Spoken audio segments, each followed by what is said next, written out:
दोस्तों, ये दूसरी बार था जब देश के 14वें प्रधानमंत्री को अपनी जान बचाकर भागना पड़ा। पहली बार पंजाब से भागना पड़ा था, इस बार संसद से भागना पड़ा। हालांकि भागना उनका पुराना शगल रहा है। इस बार विपक्ष की महिला सांसदों से डरकर भागते बताए जा रहे हैं। दोस्तों, यहाँ कमाल देखिए कि लोकसभा में मोदी इस वजह से नहीं आए कि लोकसभा में विपक्ष उन पर हमला कर सकता था, लेकिन आज मोदी जी राज्यसभा पहुंचे। राज्यसभा में वही विपक्ष है, वही समाजवादी पार्टी है, वही कांग्रेस पार्टी, वही तृणमूल है, वही आम आदमी पार्टी। राष्ट्रपति के अभिभाषण पर जवाब देना था उनको लोकसभा के अंदर कल, और वो गए ही नहीं, अब राज्यसभा में भाषण दे रहे। तो कल प्रधानमंत्री को सांसदों से खतरा था और आज प्रधानमंत्री के सामने कोई सांसद था ही नहीं। विपक्ष बायकॉट कर चुका था। जो प्रधानमंत्री संसद में महिला सांसदों के विरोध प्रदर्शन से डरता हो, वो दो देशों के बीच चल रहा युद्ध कैसे रुकवा देता है, ये समझ से परे है। सेना प्रमुख जनरल नरवणे की किताब की मिर्ची भारतीय जनता पार्टी को इतनी लगी है कि भारतीय जनता पार्टी का सांसद, विवादित सांसद निशिकांत दुबे ने सभी हदों को पार कर दिया है। वो निशिकांत दुबे जिसकी डिग्री पर ढेरों रहस्य है, वो निशिकांत दुबे जिन्होंने देश के पहले प्रधानमंत्री पंडित नेहरू को अय्याश बताया। विपक्ष की महिला सांसद मोदी की कुर्सी पर चढ़कर प्रदर्शन करने लगी।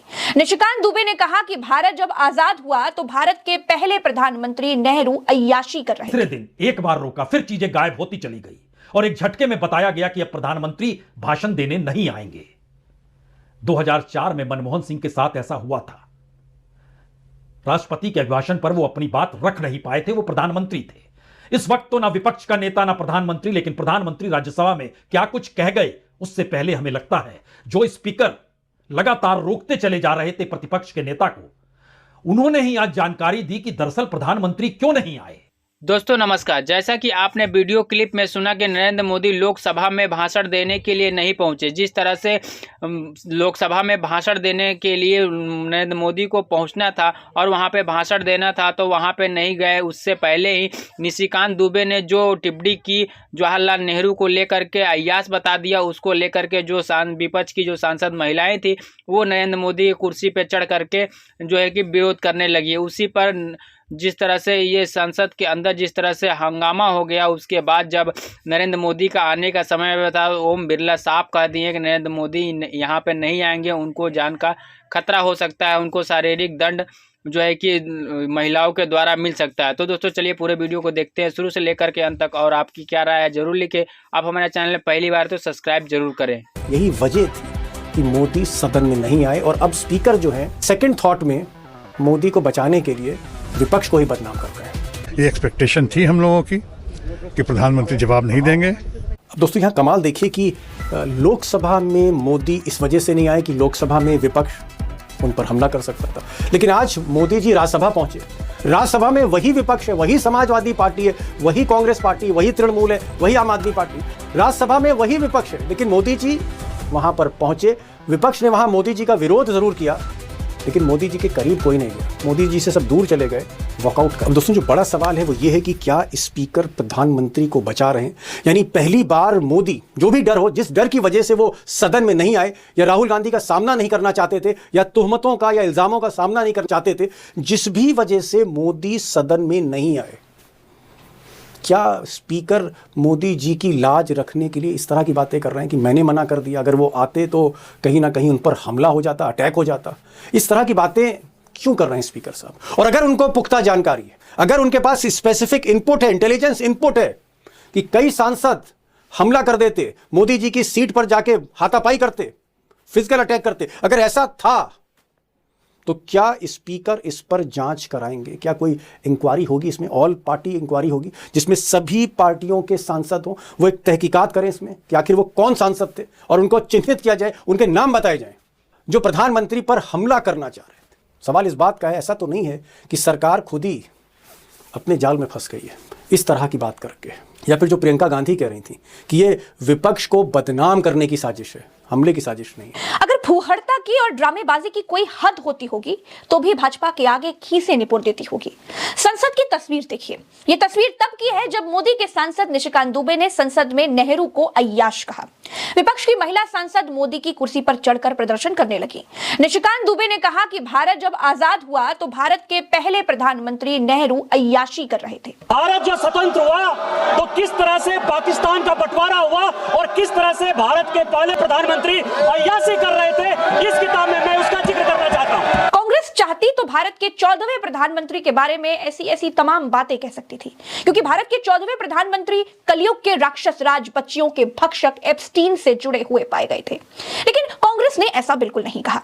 कांग्रेस ने निशिकांत दुबे की इस घटिया टिप्पणी का लोकतांत्रिक रास्ता निकाला और वो रास्ता था विरोध का रास्ता। ओम बिरला के केबिन में जाकर के विरोध किया। ये देखिए, जब कांग्रेस की सांसद निशिकांत दुबे की शिकायत करने के लिए पहुंची तो ओम बिरला जमीन ताकने लगे। ओम बिरला बिना मोदी के आदेश के शायद कोई काम नहीं करते हैं, इसीलिए उन्होंने कुछ नहीं किया। किरण रिजिजू भी मूर्ति बने खड़े रहे।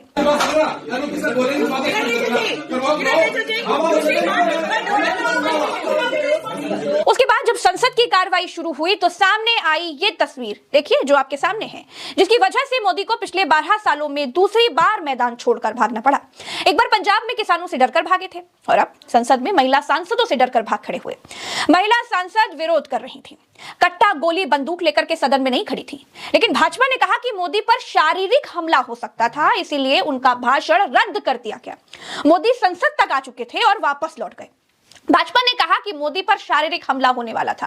मोदी के संसद में न आने का मैसेज गलत जाने लगा तो ओम बिरला 3 बजे लोकसभा में आए और कहा कि अप्रत्याशित घटना घट सकती थी, इसीलिए मैंने ही मोदी को आने से मना कर दिया था। यानी मोदी भारत की राजधानी में संसद के भीतर सुरक्षित नहीं है। सारे गार्ड, सारे मार्शल, सब कुछ क्यों है भाई? ये समझ से परे है।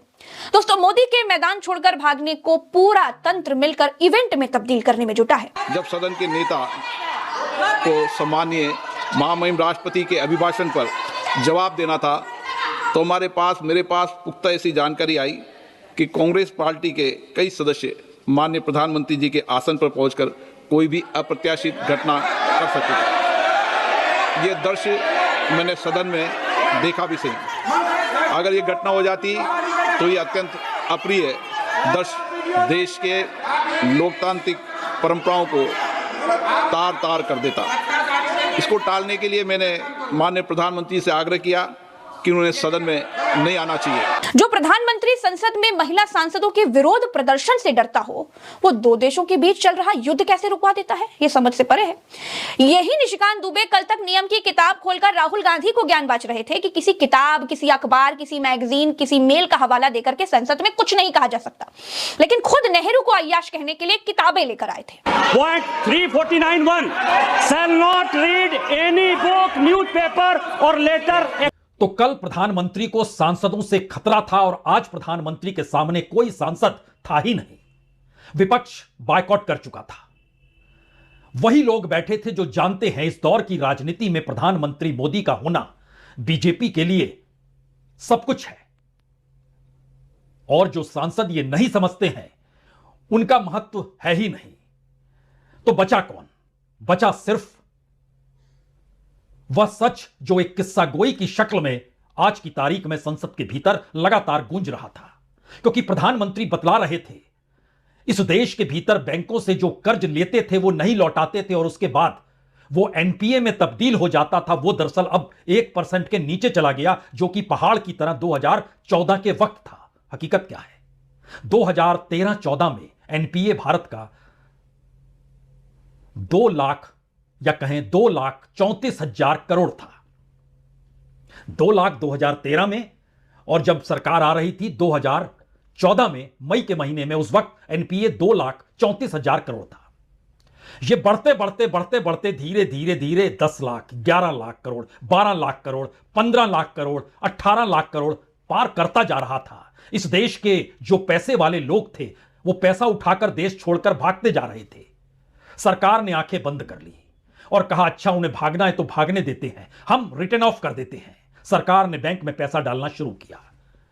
2 लाख हर बरस, 2.5 लाख, उसके बाद एक बरस तो 2,75,000 करोड़ तक दे दिए और होते होते लगभग इस देश के भीतर जो माफी दे दी गई वो संख्या 18 लाख करोड़ के पार चली गई। एनपीए नीचे आ गया। बैंक वसूली कर नहीं पा रहे थे। जो वसूली हो रही थी उसका परसेंटेज इतना लो था कि उसको बताने में भी कोई शर्मा जाए। दोस्तों, जैसा कि आपने पूरे वीडियो को देखा कि किस तरह से वरिष्ठ पत्रकार ट्रोल कर रहे हैं कि नरेंद्र मोदी लोकसभा में तो नहीं जाते हैं लेकिन राज्यसभा में जा करके भाषण देते हैं, और जो वरिष्ठ पत्रकार हैं वे भी बता रहे हैं कि लोकसभा में न जाने का कारण ये है कि वहाँ पे ज़्यादा सांसद थे। और वहीं पर जो राज्यसभा में गए हैं वहाँ पे संसद की संख्या कम थी। वहाँ पे जिस तरह से राज्यसभा में नरेंद्र मोदी भाषण दिए हैं, जिस तरह से उन्होंने बैंकों के लेकर के जो पैसे की जो तालमेल है उसको जिस तरह से उन्होंने बात की है दोस्तों, ये काफ़ी ही कुछ अलग दिखा है जिस तरह से वरिष्ठ पत्रकारों ने बताया। तो दोस्तों आपकी अपनी राय क्या है इस वीडियो पे जरूर लिखिए। वीडियो अच्छी लगी हो तो लाइक और शेयर और साथ में हमारे चैनल को सब्सक्राइब जरूर करें। दोस्तों आज के लिए बस इतना ही, फिर मिलेंगे एक नई वीडियो नए टॉपिक के साथ। तब तक के लिए सलाम, नमस्कार, सत श्री अकाल, खुदा हाफिज, आपका दिन शुभ हो।